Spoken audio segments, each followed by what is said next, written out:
So it's all about the ladder, right? The ladder of orders and the way it is stacked in each direction really gives you the best idea of which direction we're going to go. Think about it about floors and ceilings, right? And ladders, steps, right? I guess what is considered a large order difference. Yep.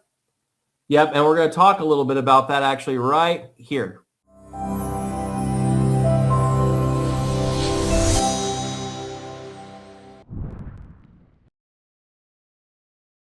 So this is one of the things that's very kind of difficult. And it's one of the reasons why I like using a visual heat map, because visual heat maps are fairly relative, right? Your filter shows you whatever the largest orders are, get a certain color assignment, but it's not large orders on Amazon compared to large orders on Apple, right? It's large orders on Amazon compared to other orders on Amazon, right? So it's all relative. Like, so this is one of the downfalls to DAS's order highlight feature, for instance, Sean. Let's say you're trading American Airlines or something like that, and then you go and trade Netflix, right? There's like a $500 and something price difference between the two. So on one of them, a large order is going to be like 5 lots to 10 lots. Or on the other one, or like, 100 lots. Where on the other one, 5, 10, or 100 lots would be like something on a Robinhood app, right, that they'd be trading, right? So you definitely have to kind of pay attention to the market you're trading, and focus specifically on its sized book, right? So the reason why I talk about the relative ladder, right, is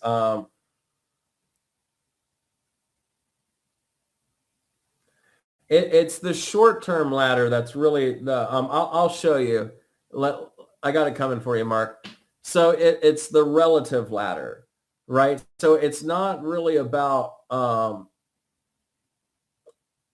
it's not really about the large orders. They're always there. It's about the small orders to get around the large orders. So let me show you here. So here's an example of what I mean. Right now you can see, like, in this order to the top side of it, in the top box, you can see that that's the high volume ladder, right? That's our institutional orders. That's where they want to go. That's the mall, right? So like if the market maker had their way, or the specialist had their way, those are all the orders they're going to be transacting over the next few days, right? So, but in order to get all of those orders, they're going to have to work really, really hard. That's a lot of buying. So, but if you look underneath it, you'll see the box that says low volume ladder. Well, if we can't find enough buyers to buy through that big order to the top side at 180, well, then we will likely have to capitulate, which basically just means we're going to stop trying to buy it. We're going to wait till tomorrow, right? So, or wait till a later date. So you can see here, right, that we started to buy and we bought through this order. And after we bought, we stalled out and then just gave up, right? We're not selling necessarily because we are bearish now. We're selling because we have, in fact, just exhausted our buyer, right? We've done all of this hard work to buy through this big 180 order, and now we're just done. There's not enough average left in the market maker. Now, you'll notice, look how we start out here, very empty. But then as we chop under this order, you can see them slowly starting to bring orders in and load the book. And then as soon as we buy that, we actually have a really nice ladder to the downside. And sure enough, we sold it. This was the trade I took actually on Amazon. So you could, it was consolidating against it. It pushed up and then boom, this big sell hit. We pulled back and we were now under R4 again.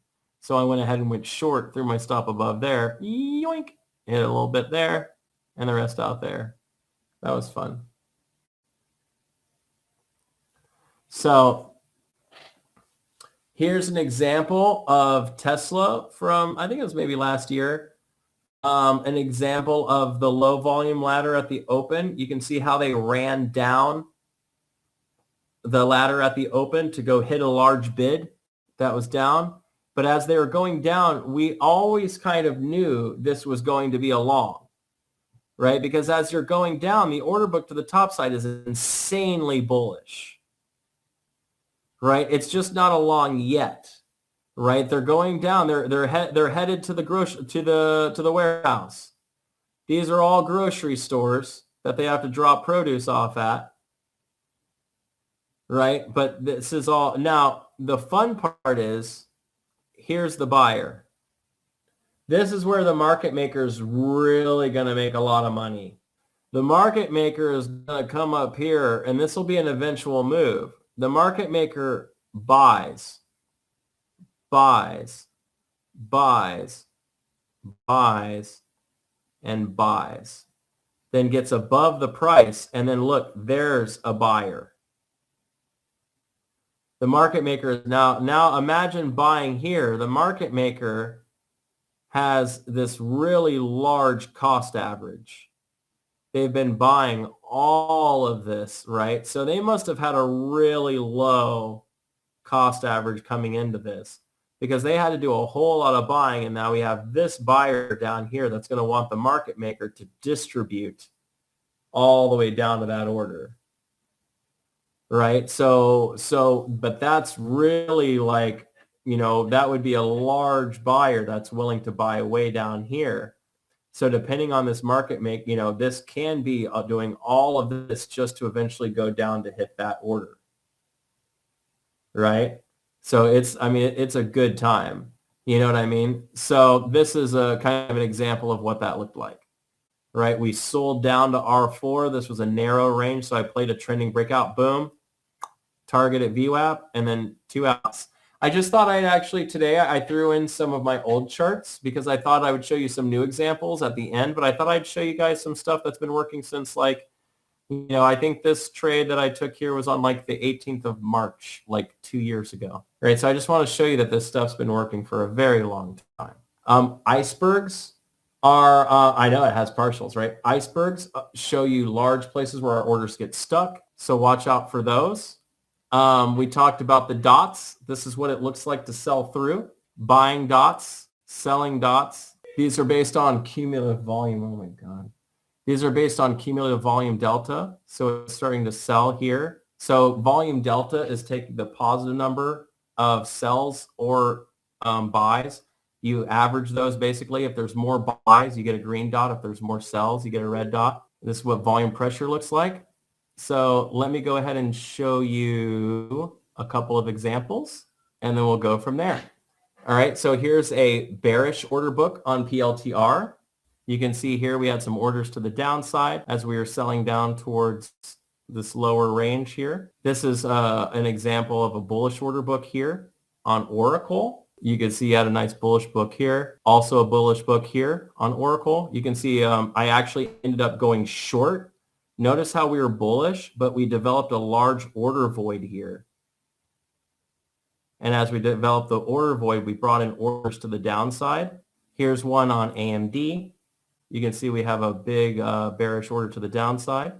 And that's it. If you have any questions, let me know. Otherwise, so great hanging out with you. Talk to you later. Bye. Hello, Market Alchemists. We hope you enjoyed this series. Please make sure to comment and, of course, like and subscribe.